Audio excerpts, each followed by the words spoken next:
Ivan, good to have you on the show. I'm wondering if I could start off by, if you agree with me in terms of bringing this in.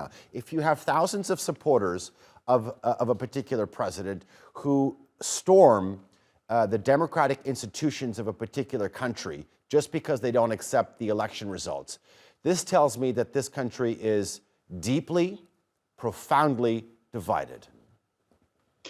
You are certainly right that Brazil is very divided indeed. We saw that so clearly in the election of last October when Bolsonaro lost with 49% of the vote and taking positions diametrically opposed to those of the eventual winner, Lula.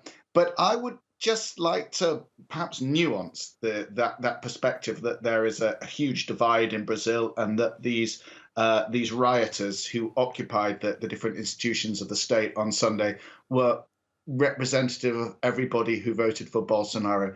I think that Bolsonarismo, if we want to call it that, has different sides to it. These were certainly the most hardcore, radical element, the ultra-conservative supporters of Bolsonaro, the ones calling for a military coup to bring their idol back to power.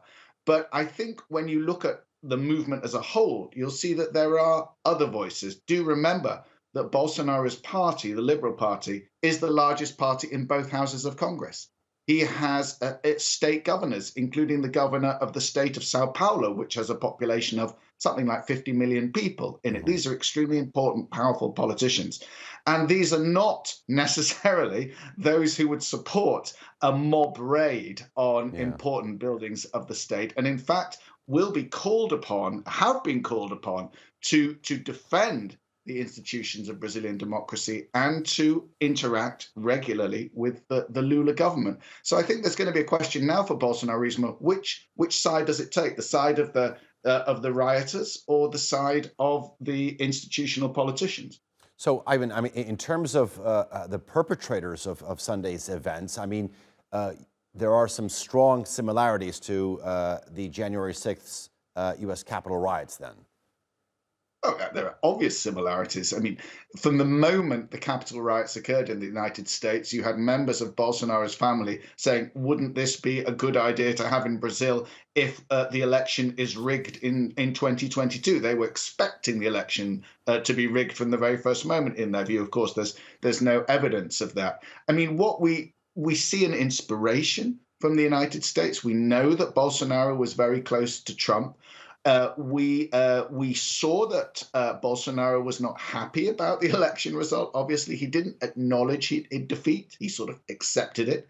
He flew to the United States a couple of days before Lula took power.